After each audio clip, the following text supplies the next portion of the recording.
여러분, 불교를 해탈의 종교라고 합니다. 모든 집착을 버리고 그 집착으로부터 해탈하게 되면 도를 얻는다는 것이죠. 그래서 이것을 위해서 산으로 들어가는 거예요, 불교는. 그래서 불교는 다 스님들이 산에 있지 않습니까? 왜 그런가 하면 이 해탈을 하려면 집착에서 벗어나야 되는데 보고 듣는 것이 없어야 돼요. 그러니까 이 세상 가운데서 자꾸 듣고 보면 집착을 하게 돼 있거든요. 그 옆에 있는 이웃 사촌이 아파트를 샀어. 그걸 안 들었으면 좋았는데 그걸 듣는 순간 그때부터 이제 집착을 하게 돼요.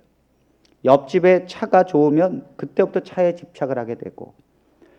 그러나 산으로 들어가면 아무것도 안 들리고 안 보이거든요. 그러니까 집착에서 벗어날 수 있는 거예요. 해탈의 가장 좋은 것은 보이지 않고 또 듣지 않는 것입니다. 그러나 기독교는 사랑의 종교라고 합니다. 왜 사랑의 종교인가? 하나님께서 행하시는 모든 것은 사랑에 근거하시기 때문입니다. 하나님이 행하시는 동기와 그 과정과 결과까지도 다 사랑이에요. 하나님은 사랑으로 행하십니다. 왜냐하면 하나님 자체가 사랑이시기 때문입니다. 그래서 우리가 태어나는 것도 사랑받기 위해서 태어나는 것이고, 태어나는 모든 동기도 엄마 아빠가 사랑해서 태어나는 거예요. 사랑은 모든 것의 동기와 과정이고 결과라는 것입니다. 하나님 자체가 사랑이기 때문에. 요한일서 1장 4절에 주님은 말씀하십니다. 사랑하지 아니하는 자는 하나님을 알지 못하나니 이는 하나님은 사랑이심이라. 사랑을 할 줄 모르는 사람은 하나님을 아무리 설명해도 알 수가 없어요. 왜냐하면 하나님은 사랑인데 그 사랑을 안 하는 자는 사랑이 뭔지를 모르죠. 그러니까 사랑 덩어리인 하나님을 알 수가 없다는 거예요. 왜냐하면 하나님은 사랑이기 때문에. 자, 요한일서 4장 16절이 있죠. 하나님이 우리를 사랑하시는 사랑을 우리가 알고 믿었노니 하나님은 사랑이시라. 사랑 안에 거하는 자는 하나님 안에 거하고 하나님도 그의 안에 거하시느니라. 우리가 하나님을 무엇을 믿었는가? 하나님은 사랑이라는 걸 믿었다는 거예요. 하나님을 믿는 근본적인 믿음의 원천은 하나님이 우리를 사랑한다는 것을 우리가 믿고 거기서부터 믿음이 시작된다는 거죠. 그래서 하나님이 세상을 창조하실 때도 사랑으로 창조하셨습니다. 첫째 날, 둘째 날 창조할 때마다 하나님이 보기에 좋았더라, 좋았더라, 좋았더라. 그리고 여섯째 날 사람을 창조할 때는 심히 좋았더라. 이 말이 무슨 말인가 하면 하나님이 사랑하였더라, 사랑하였더라 이 말이거든요. 하나님이 창조한 것을 하나님이 보기 좋았다는 게 뭐예요? 사랑했다는 거죠. 사랑으로 창조했다는 거예요. 여러분, 어머니가 자녀를 10달 동안 배에다 이제 잉태를 하고 드디어 이제 출산을 하게 되면 그 고통 가운데서 자녀를 낳게 되면 이제 그 씻기고 난 다음에 이 아이에게 엄마가 이렇게 젖을 먹입니다. 이 젖을 먹이면서 이 엄마가 아이를 바라보면서 어떤 눈으로 바라보겠어요? 이 왼수 덩어리, 너 때문에 나 죽을 뻔했다 정말. 너 때문에 내가 고통을 겪은 거 생각하면 네가 왼수다, 왼수. 네가 얼마나 살면서 또 내 속을 또 썩일 것이냐. 왼수가 따로 없다. 네가 원수다, 원수. 이렇게 하면서 젖을 먹일까요? 그렇지 않죠. 엄마가 그 고통 중에 이 자녀를 태어나게 하고 그 자녀를 젖을 먹일 때 엄마는 그 아이에게 눈동자가 마주치면서 무슨 마음을 갖고 먹입니까? 내가 그렇게 24시간 고통을 앓다가 태어났는데도 아이를 보는 순간 고통을 다 잊어버려요. 그리고 이 아이 때문에 내가 고통을 겪었지만은 이 아이를 보는 순간 고통을 다 잊어버리고 가장 사랑스러운 눈빛으로, 가장 편안한 눈빛으로 이 아이를 바라보면서 엄마는 무슨 마음이 씁니까? 내가 이 세상에 살아갈 수 있도록 내가 너를 보호해주고 사랑해주고, 내가 어려움을 당할 때 내가 보호막이 되어주고, 너를 위한 내가 밑거름의 희생의 삶을 살겠다고 결심하는 게 엄마입니다. 하나님이 우리를 그렇게 창조했다는 거예요. 그렇게. 우리를 이 땅에 창조하는 순간 하나님은 결심했어요. 내가 보호하고, 내가 사랑하고, 내가 희생해서 이 길을 가게 하리라. 아멘. 하나님을 인하여 찬양과 영광을 돌립니다. 그 하나님이 우리를 사랑한다는 것을 믿고 하나님을 믿는 거예요. 그것이 신앙입니다. 그것이 신앙. 그러니까 이 엄마가 그 아이를 키우면서 그 아이가 아플 때는 뜬 눈으로 이 아이를 밤새 지내잖아요. 그런데도 엄마는 견디잖아요.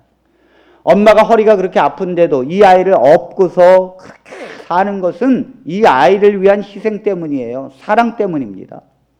엄마가 이 팔 힘이 없는데도 아이를 안고 이 어깨와 팔이 아픈데도 그렇게 슈퍼우먼처럼 대단한 능력이 나오는 것은 바로 사랑 때문입니다. 사랑. 남의 아이 보라면 못합니다, 여러분. 내 아이니까 그런 것이 힘이 나는 것이죠. 특별히 우리는 다른 모든 피조물들도 하나님께서 사랑으로 창조하셨지만은 하나님은 특별히 사람을 하나님의 형상대로 창조하셨어요. 고슴도치도 자기 새끼는 이쁜 거예요. 왜죠? 자기 닮았기 때문에. 하나님이 형상대로 창조했다는 말에는 하나님이 나를 닮았다는 거죠. 이 말은 너는 내가 사랑해서 내가 자식처럼 너를 이 땅에 태어나겠다는 거예요. 하나님이 얼마나 우리를 사랑으로 태어나겠냐, 얼마나 우리를 사랑하느냐 이거죠. 그러니까 하나님은 사랑이라 하잖아요. 요한일서에 하나님은 사랑이시라. 그 사랑을 우리가 믿는 것입니다. 기독교는 그래서 하나님이 그 사랑의 대상을 찾아오시는 거예요. 이것이 기독교가 다른 것입니다. 불교는 해탈을 하고 자기가 이 집착에서 벗어나기 위해서 열심히 돌을 닦는 거지만, 기독교는 하나님이 창조해 둔 이 피조물을 향하여, 그 사랑의 대상을 향하여 하나님이 왕관을 버리시고 보좌를 버리시고 하나님이 이 육신의 몸으로 그 사랑의 대상을 향하여 찾아오는 거, 그게 말씀이 육신이 된 거예요. 하나님이 육신이 됐다는 뜻이에요. 그러므로 하나님은 사랑에서 시작된다는 것이고 과정도 사랑 때문에 이루어진다는 사실이에요. 사랑 때문에. 그래서 하나님께서 내가 너를 얼마나 사랑하는지를 보여주기 위해서, 하나님이 우리를 사랑하는 건 신비잖아요. 하나님이 육신이 되었다는 것도 신비지만 더 신비는 그 하나님이 뭐 때문에 우리의 죄를 대신 짊어지시고 십자가에서 대속물로 죽으신단 말입니까? 사랑이 아니고는 절대 그 일을 할 수 없는 거예요. 그러므로 하나님께서 내가 죄인을 위해서 십자가에 죽으심으로 하나님이 우리에 대한 사랑을 확증하셨느니라. 사랑은요, 하나님이 우리를 얼마나 사랑하는지, 이 십자가는 하나님이 우리를 어느 정도로 사랑하는지를 그 극치를 보여줬다는 거예요.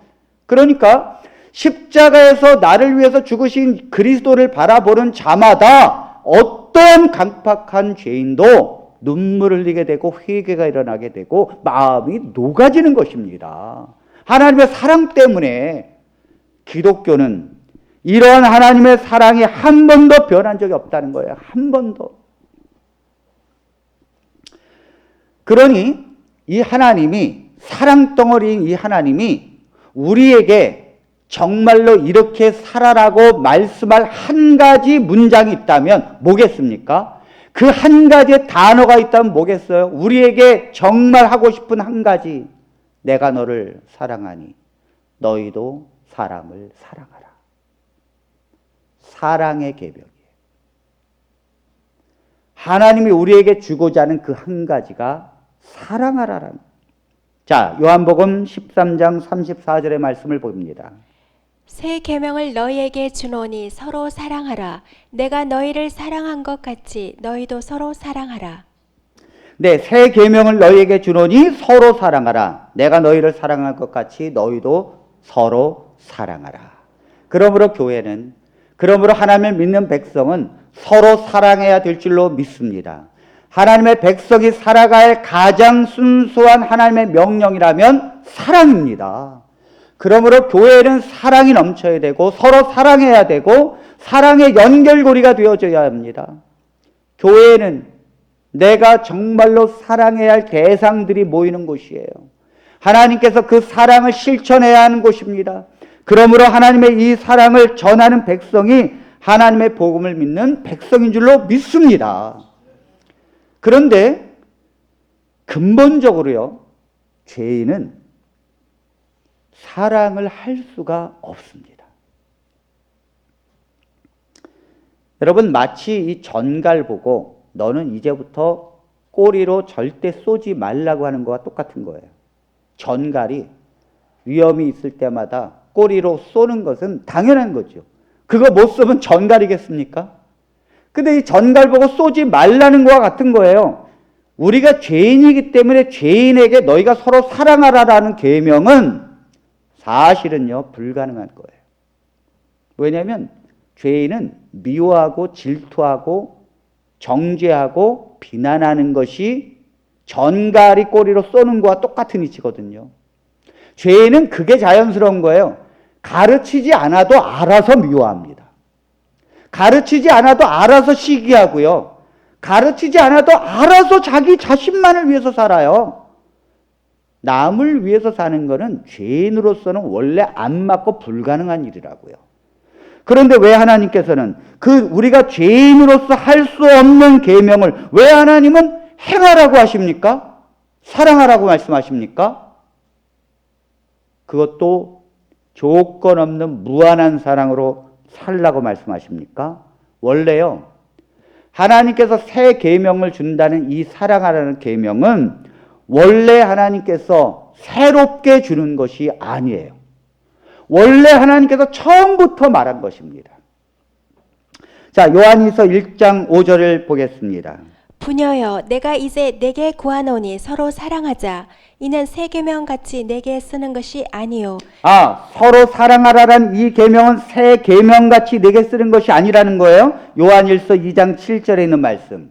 사랑하는 자들아, 내가 새 계명을 너희에게 쓰는 것이 아니라 너희가 처음부터 가진 옛 계명이니 이 옛 계명은 너희가 들은 바 말씀이거니와. 네, 사랑하라라는 계명은 어떤 사람은 이 신약의 계명이다 이렇게 생각하는데 그렇지 않아요. 사랑하라라는 계명은 새 계명이 아닙니다. 원래부터 있던 계명이에요. 자, 원래부터 어떻게 있었는가? 옛 계명이라는 거예요. 옛 계명. 자, 레위기 19장 18절 구약을 보겠습니다. 원수를 갚지 말며 동포를 원망하지 말며 내 이웃 사랑하기를 내 자신과 같이 사랑하라. 나는 여호와이니라. 네, 사랑하라라는 계명은요, 원래부터 존재했던 거예요. 원래부터. 신약 시대에 새로운 계명이 온 게 아니라니까요. 원래부터 하나님께서 서로 사랑하라. 이 계명, 내 이웃을 내 몸과 같이 사랑하라고 하는 이 계명은 원래부터 주었는데 사람들이 안 지켰다는 거죠. 사람들이 사랑을 행하지 않았다는 거예요. 이웃을 사랑하라고 하는 계명은요, 구약 성경 속에 수도 없이 나옵니다. 그래서 이웃을 어떻게 사랑해야 되는가? 포도 열매를 수확할 때 다 수확하지 마라. 가난한 자들을 위해서 남겨둬야 된다. 이 사랑의 계명, 너희가 사람을 사랑하라고 하는 이 계명이 가장 집약되어져 있는 계명이 뭐냐면 희년의 계명이에요. 희년. 희년이 뭐냐면 50년마다 돌아오는 거예요. 그런데 50년마다 돌아오는 이 희년은 안식년이 7개 지난 다음에 그 다음 해인데 희년이 되면 자기에게 있는 가난한 자들이 결국 노예가 될 수밖에 없어서 이 부잣집의 노예로 살았던 모든 노예들을 원래 가정으로 돌리는 것입니다.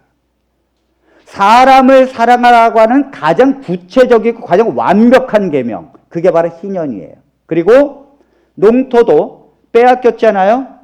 그래서 빚을 져서 담보 설정해서 못 갚으니까 결국 빼앗겼잖아요. 그 농토 원래 주인에게 돌려주라는 거예요. 그러니까 아주 구체적이죠. 희년이 되면 모두가 다 똑같이 하나님께서 원래 이스라엘 백성들에게 나눠준 자기의 땅에게 그대로 돌려주고 자녀가 노예가 되었어도 그대로 다시 돌려주라는 거예요. 자유인으로. 이것처럼 완벽한 사람을 서로 사랑하라고 하는 계명이 어디 있습니까?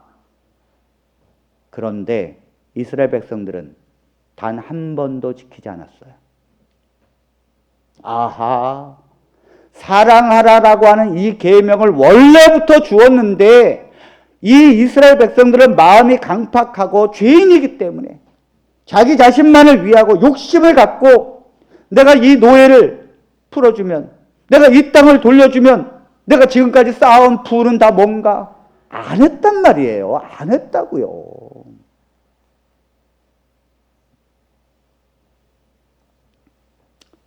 여러분 같으면 쉽겠습니까?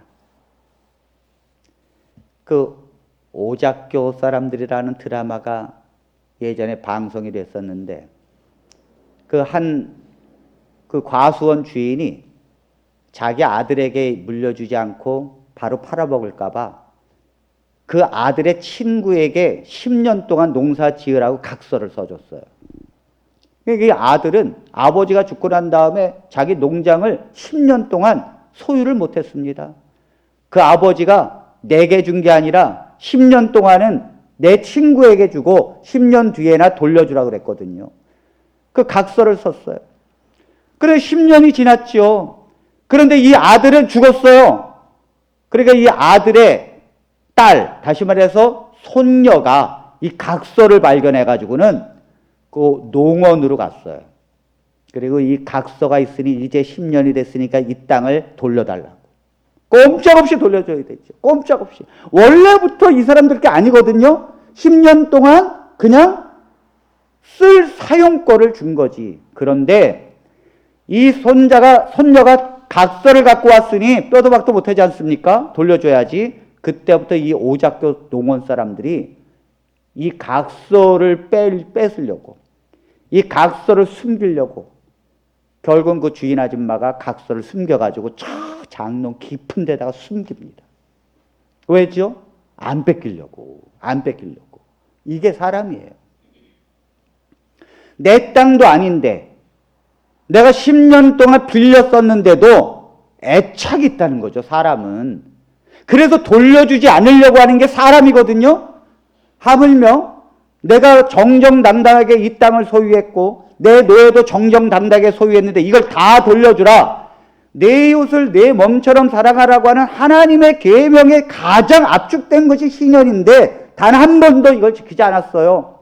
왜요? 죄인은 지킬 수 없다니까요. 죄인은 근본적으로 여러분들 내 재산을 나눠주지 못한다니까요.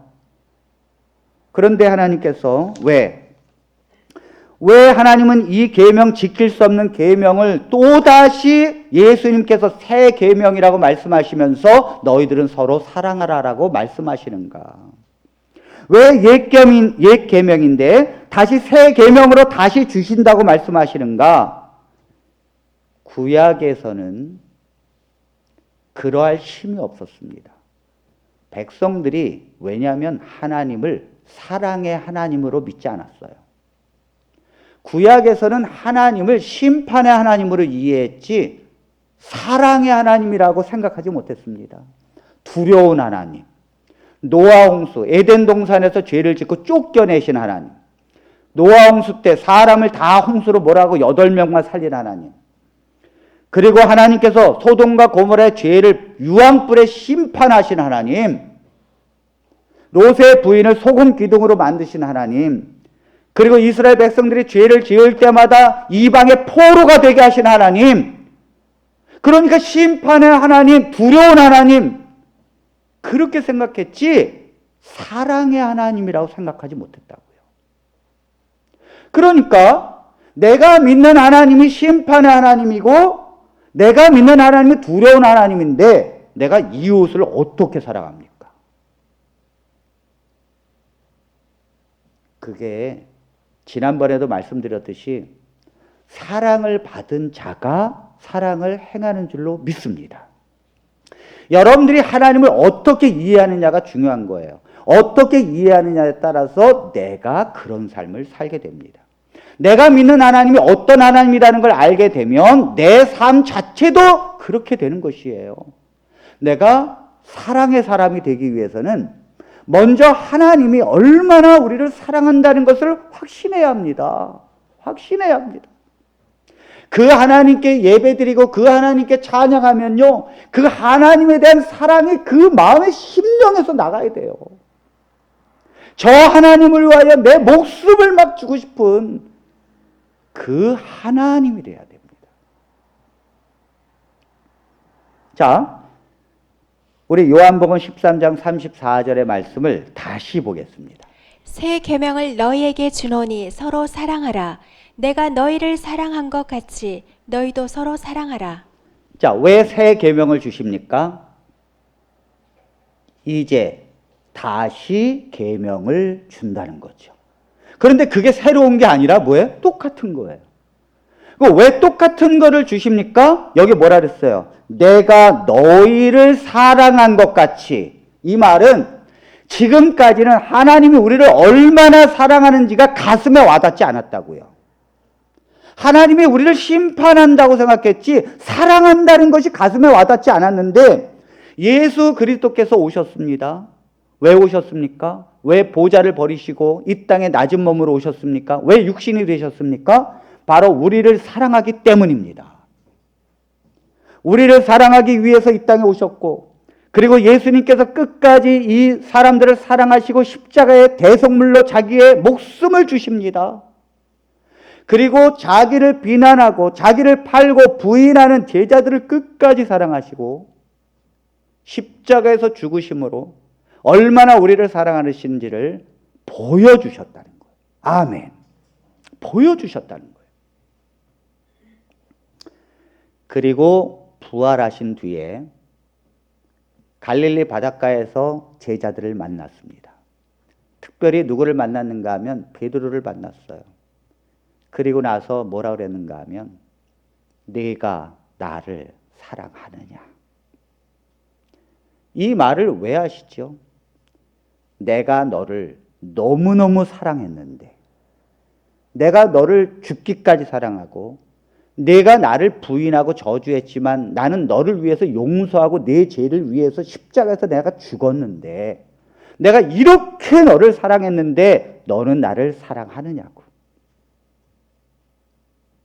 하나님이 자기의 사랑을 보여주고 나서 내가 새로 계명을 말한다. 너희가 서로 사랑하라. 하나님은요, 우리가 할 수 없는 것을 하는 것이 아니에요. 하나님은 먼저 우리가 하나님이 얼마나 우리를 사랑하는지를 보여줘요.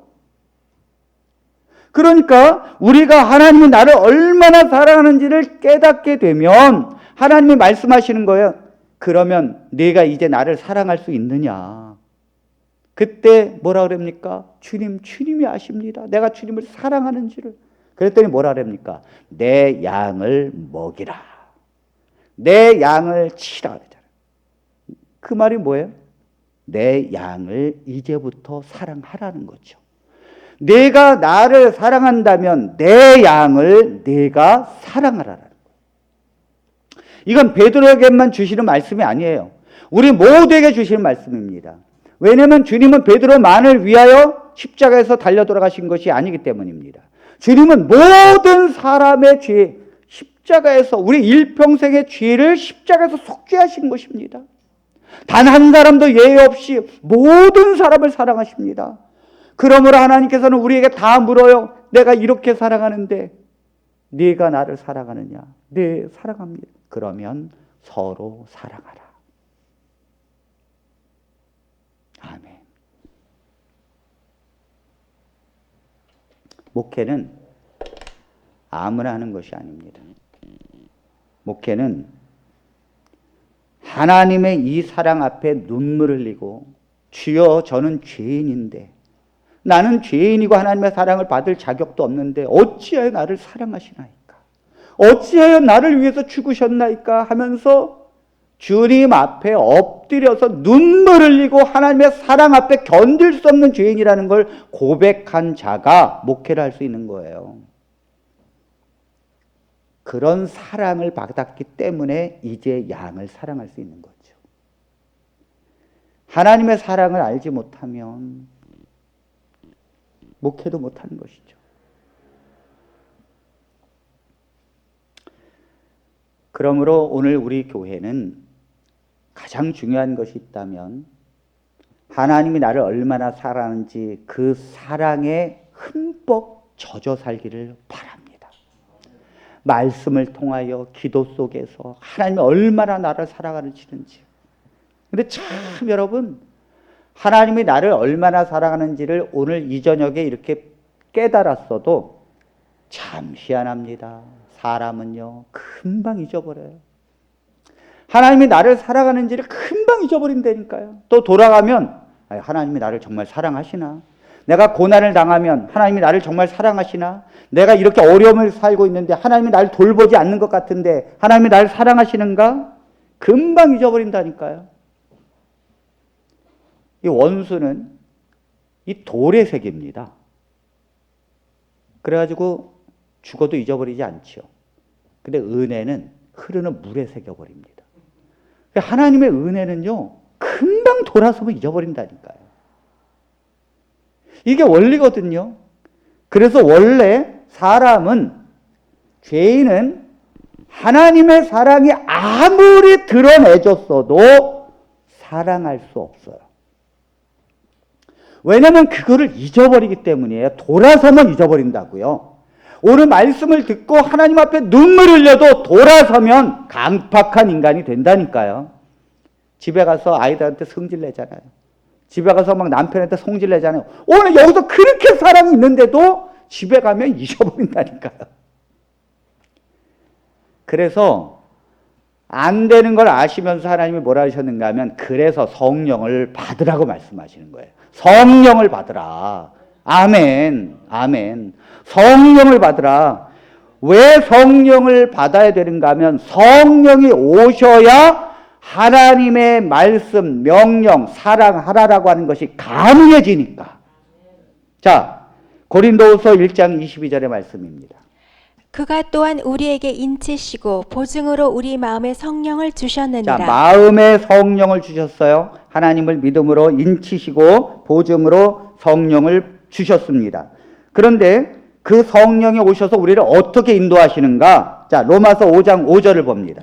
소망이 우리를 부끄럽게 하지 아니함은 우리에게 주신 성령으로 말미암아 하나님의 사랑이 우리 마음에 부은 바 됨이니. 성령이 우리 마음에 임하게 되면 나타나는 증세가 뭐냐면 하나님의 사랑이 우리 마음에 부어지는 거예요. 원래 우리 죄인은요 그게 없다고요. 우리는 원래 남을 미워하고 나 건들기만 해봐.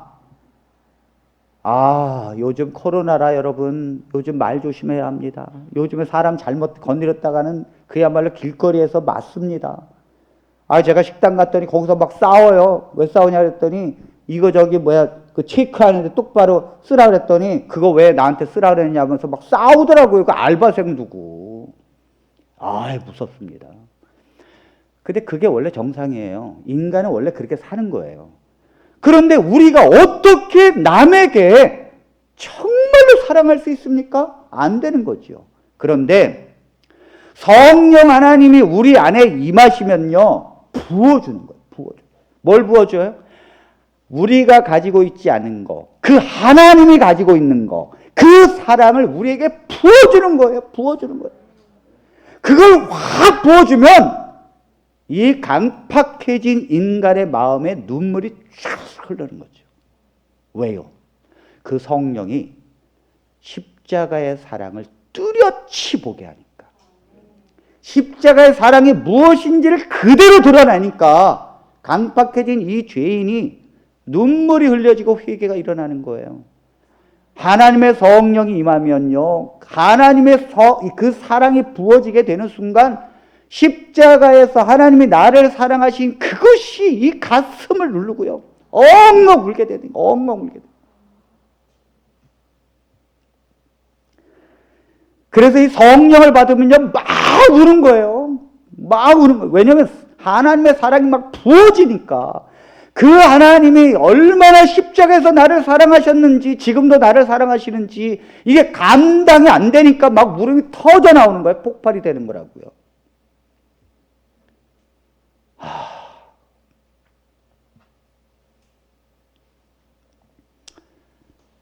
성령의 열매는, 오직 성령의 열매는 갈라디아서 5장 22절에 나열하면서 제일 첫 번째가 사랑. 왜죠? 성령이 부어주셨으니까. 그러면 우리가 그 사랑을 행하게 됩니다. 신기한 거예요. 우리는 안 되는데, 여러분, 기독교가 무슨 결심하는 종교가 아니에요. 내가 오늘 말씀 들었으니까 이놈의 왼수를 어떻게든지 참고 내가 사랑해야지. 아유, 내가 저놈의 남편을 내가 어떻게든지 내가 사랑해야지. 아유, 너무 꼴 보기 싫은데 사랑해야지. 이거 아니라니까요. 기독교는 그게 아니에요. 무슨 수련하는 거 아니에요. 기독교는 내 마음에 사랑이 부어지면 그냥 사랑이 간다니까요. 그냥 사랑, 침을 뱉어도 정말 뭐예요? 닦으면서도 웃는다니까요. 오른뺨을 치면요, 왼뺨 돌려댄다니까요. 제가 이 안식일 교회를 향하여 성수에서 빗나갑니다. 여러분들 그리스도를 향하십시오. 그러니까 이 안식일 교회 또 박진아 목사님이 저를 또 얼마나 비난합니까? 그러니까 어떤 분들은 목사님이 그래요. 목사님, 박진아 목사님이 그 얘기하는 거 보니까 이거 명예훼손으로 고소 충분히 됩니다. 명예훼손으로 고소하면 바로 들어갑니다. 제가 글쎄요, 난 그거 들으면서 우리 집사람하고 그냥 웃고 그냥, 아유, 우리 박진아 목사님이, 아유, 모르셔서 그렇지, 모르셔서 그렇게 얘기하는 거지.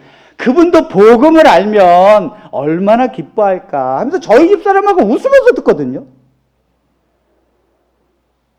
제가 명예훼손으로 고소하면 된대요. 그러면 그자편 절대 말을 안 한대요. 그래서 제가, 아니, 난 그냥 그분이 사랑스러운데요. 그분도 몰라서 그렇지. 아니, 저도 복음을 모를 때 그렇게 했거든요. 그러니까 그렇게 얼마나 열정적으로 그렇게 하시는데 그게 몰라서 그래요. 그러니까 저는 그런 거 하고 싶지 않아요. 그냥 사랑스럽다니까요. 했으면 벌써 했죠. 그게 사랑이 간다니까요. 저를 비난해도 미워하는 마음이 없어요. 희한하게.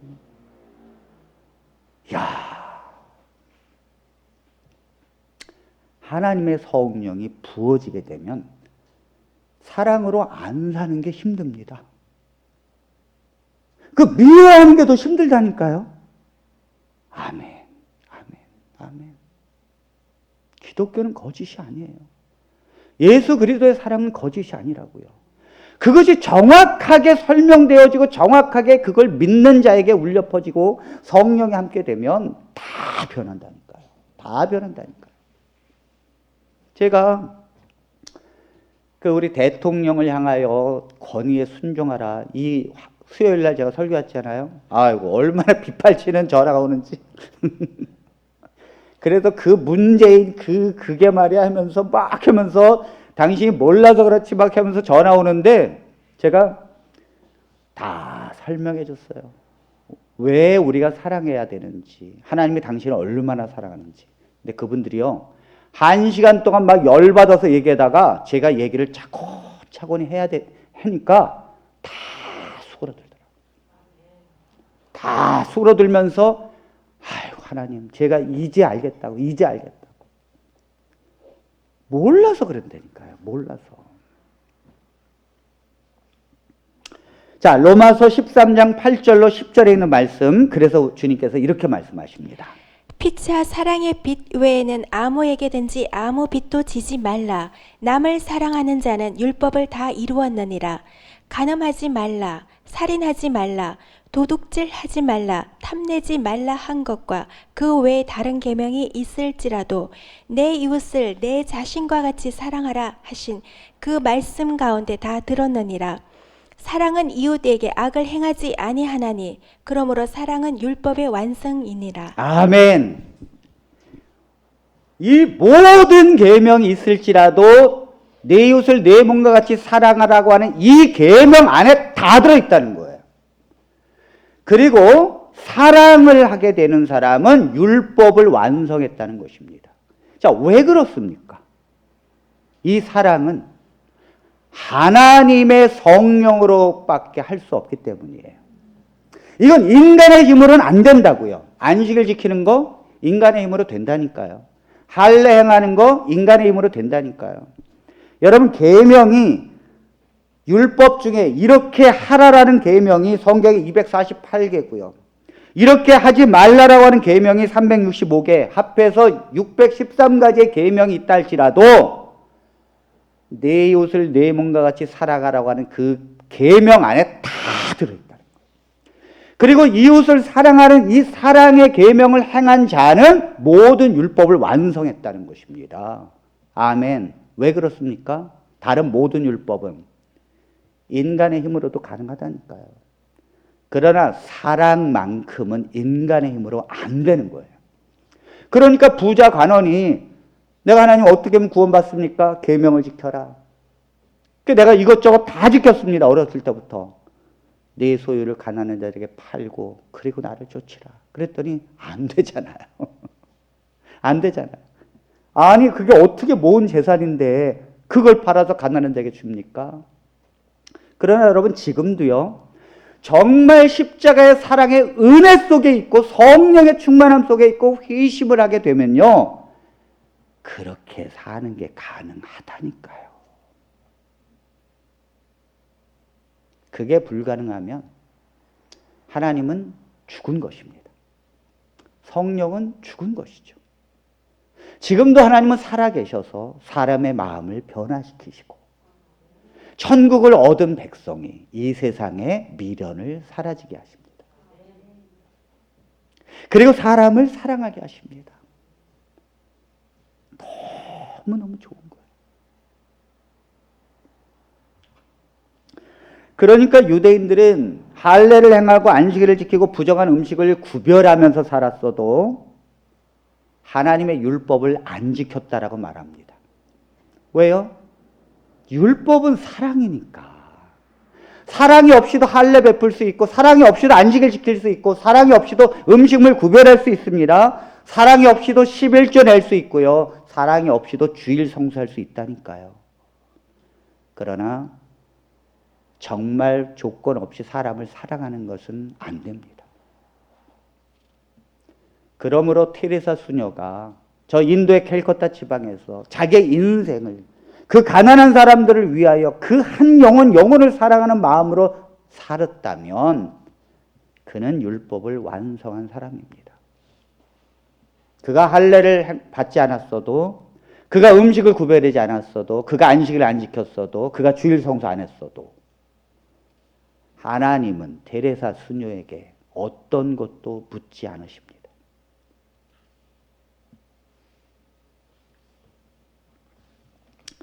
호세아 4장 6절에 있는 말씀, 내 백성이 왜 망하는가? 지식이 없어 망한다는 거죠. 자, 내 백성이 지식이 없으므로 망하는도다. 내가 지식을 버렸으니 나도 너를 버려 내 제사장이 되지 못하게 할 것이요. 내가 내 하나님의 율법을 잊었으니 나도 내 자녀들을 잊어버리리라. 하나님이 내 백성이 지식이 없어 망한다는 거예요. 무슨 지식이 없어 망하는가? 근데 하나님을 너무 몰라요. 하나님을 너무 모른다고요. 하나님이 저 문재인 대통령 끌어내리는 분이라고 생각해요. 이렇게 생각하니 하나님을 아무것도 모르는 거죠. 아무것도 모른다고요. 하나님을 모르니 하나님의 율법을 잊어버리죠. 아니, 그들이 안식일을 철저히 하고 할례를 철저히 지키고 있었거든요. 그런데 하나님은 내 율법을 잊어버렸다는 거예요. 너희는. 내 율법이 뭔데요? 사랑하라라는 거거든요. 그건 잊어버리고 그 하나님의 본심을 잃어버리고 그들은 명분, 그냥 목록만 지키는 율법 속에 살았으니 하나님이 얼마나 마음이 안타깝겠습니까? 호세아서 6장 6절에 있는 말씀을 봅니다. 나는 인애를 원하고 제사를 원하지 아니하며 번제보다 하나님을 아는 것을 원하노라. 나는 사람을 사랑하는 걸 원하고 제사를 원하지 아니하며 번제보다 제발 하나님을 알기를 원한다는 거죠. 내 백성이 왜 망하느냐? 하나님 모른다니까요. 정말 안다면 그렇게 살 수 없어요. 어떻게 하나님과 반대로 갑니까? 정말 하나님을 안다면 하나님이 말씀하시는 의도와 그 본질을 알게 되고 사랑이라는 걸 깨닫게 되고 그 사랑을 회복하는 하나님의 백성이 될 줄로 믿습니다. 왜 하나님께서 이 호세아 선지자에게 내 백성이 지식이 없어서 망한다 그랬고 나는 인애를 원한다 그랬고 하나님의 사랑이라는 걸 말씀하십니까? 내 백성이 하나님이 얼마나 너희를 사랑한다는 걸 모르니까 망한다고 말씀하십니까? 그래서 호세아 선지자에게 뭐예요? 장녀 같은 고멜과 결혼하라는 거예요. 살아보라는 거지요. 너가 고멜을 사랑하는 게 얼마나 힘든 줄 살아보라는 거예요. 너무너무 힘들거든요. 그만큼 하나님이 이스라엘 백성들을 우리를 사랑하는 게 힘들지만 내가 사랑한다는 거예요.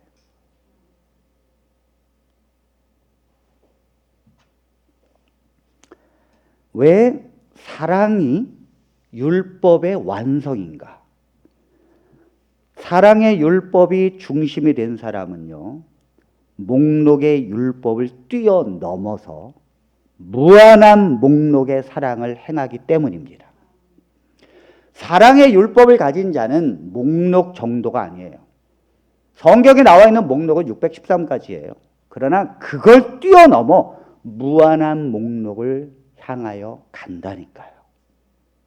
아멘. 한 번은 한 여자가 결혼을 했습니다. 남자가 너무너무 따라다녀서 결혼을 했는데, 요거는 어떤 목사님이 인터넷에서 올리신 글을 제가 읽고는 감동을 받아 전하는 것입니다. 사실인지는 잘 모르겠어요. 근데 어떤 여자가 한 남자와 결혼을 했는데 이 결혼을 하고 보니까 남자의 본색이 나옵니다. 이 남자가 결혼하자마자 얼마나 율법적인지 아침에 나갈 때는 부인한테 이렇게 사랑의 키스를 하고 나가야 되는데 그런 건 안 하고 내가 돌아올 때까지 뭘 어떻게 해놓으라는 종이 쪽지에다가 목록을 적어줘요. 거기에는 아마도 내가 나가면 당신은 그때부터 청소를 어떻게 하고 그 다음에 다리밀은 어떻게 다리고 그 다음에 반찬은 무엇 해놔야 되고 그렇게 목록을 언제나 쪽지에 적어줬어요. 이 아내는 하루 종일 그 목록 하나하나를 지우면서 남편이 돌아올 때까지 그 하나하나를 해나갑니다. 어쩌다가 시간이 부족해서 못 해놓으면 남편은 돌아와서 폭군이 돼버려요. 그리고는 막 폭행을 합니다. 이걸 안 해놨다고. 이 결혼을 물릴 수도 없고 이 남편은 아침에 떠날 때마다 늘 새로운 목록을 정해줍니다. 오늘 돌아올 때까지 이거 해놔야 된다.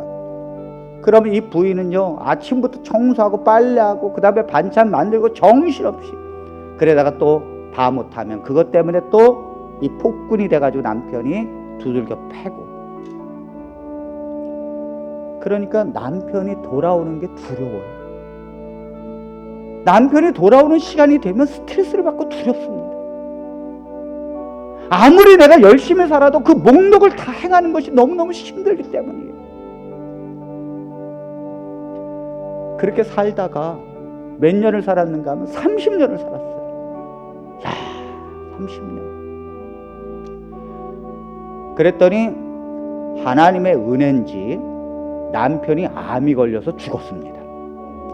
이런 사람은 빨리 죽어야 되죠. 죽었어요. 암이 걸려 죽었어요. 그래서 이 부인이 이제 그 목록을 안 해도 됩니다. 그래서 몇 년 홀로 지내다가 자기를 정말 아껴주고 정말 사랑해주는 한 남자를 만났습니다. 그리고는 결혼을 했습니다. 비록 가난하지만 자기가 살던 집에 신혼 살림을 차리고 남자와 새로운 가정을 꾸몄습니다. 어느 날 이 부인이 남편이 출근 나가고 난 다음에 청소를 하다가 소파 밑에 예전에 남편이 늘 적어 죽었던 쪽지 한 가지가 구겨져 버려졌던 것을 발견했어요. 그리고 펼쳐봤더니 옛날에 남편이 이거 해놓지 않으면 혼날 줄 알아 하면서 적어줬던 쪽지.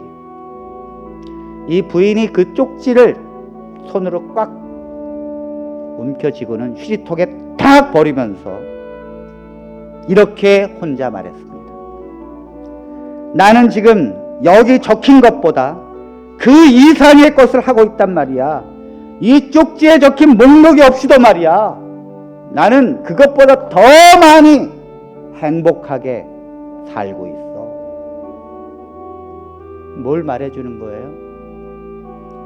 남편이 목록을 정해줘서 사랑 없이 행하라고 했을 때는 힘들고 못했는데 나를 진정 사랑해주는 남편 앞에 예전에 남편이 적어줬던 목록보다 더 그 많은 것들을 너무 행복하게 해내고 있다는 것입니다. 그러므로 하나님을 사랑하고 성령의 충만함 속에 하나님의 사랑의 율법을 가진 자는 무한한 목록 속에 살게 되고 그는 슈퍼맨, 슈퍼우먼이 되는 거예요. 사랑의 원자탄이 되는 것입니다. 나의 자녀를 죽인 자도 용서하고 아들로 삼아주는 그 사랑.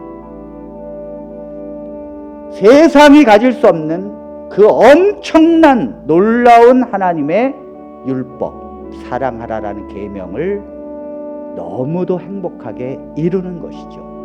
요한일서에 그의 계명은 무거운 것이 아니로다. 이건 바로 그걸 말하는 것입니다.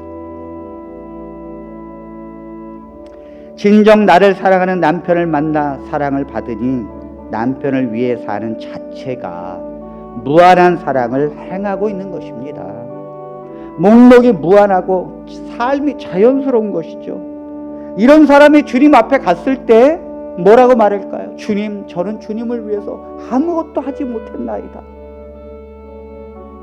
왜 그런 고백을 하죠? 삶 자체가 사랑하는 것이 너무도 자연스럽고 사랑하는 것이 너무도 쉬운데 내가 주님을 위해서 무슨 십자가를 줬습니까? 주님을 위해서 내가 무슨 희생을 줬습니까? 희생이라는 건요, 내가 죽어도 하기 싫은데 그걸 해야만 하는 거, 그걸 사람들이 희생이라고 생각해요. 근데 내가 살아있는 동안에 그렇게 살지 않았거든요. 나는 죽어도 하기 싫은데 내가 해야만 했던 것이 아무것도 없었어요. 내가 그게 너무 좋아서 하는 거지, 너무 행복해서 하는 거지. 내가 사람을 사랑하고 내가 주님 앞에 와서 예배 드리는 거, 내가 주님 앞에 정말로 나아가는 것이 너무 행복하니까 그냥 사는 건데, 하나님은 내게 너는 나의 계명을 지켰다고 말하는 거예요.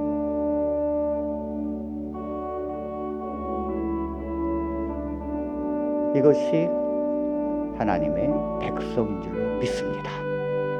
오늘 우리 교회의 성도들 모두는 이러한 하나님의 말씀을 붙들고 하나님께서 부어주시는 사랑을 붙들고 그리스도께서 나를 얼마나 사랑하시는지 그 사랑을 붙들고 매달리고 그 사랑 앞에 자유를 얻게 되고 그 하나님 앞에 영광과 찬양을 돌리며 이 나라를 위하여 하나님 앞에 기도하는 백성이 되어지고 성도들이 하나님 앞에 진심으로 가기를 기도하며 이 코로나를 통해서 하나님 내 죄를 물으시고 백성을 용서해달라는 기도가 우리 교회가 되어질 줄로 믿습니다. 우리 모든 사랑하는 성도들 위해 그런 축복이 임하기를 간절히 바라면서 말씀을 마칩니다.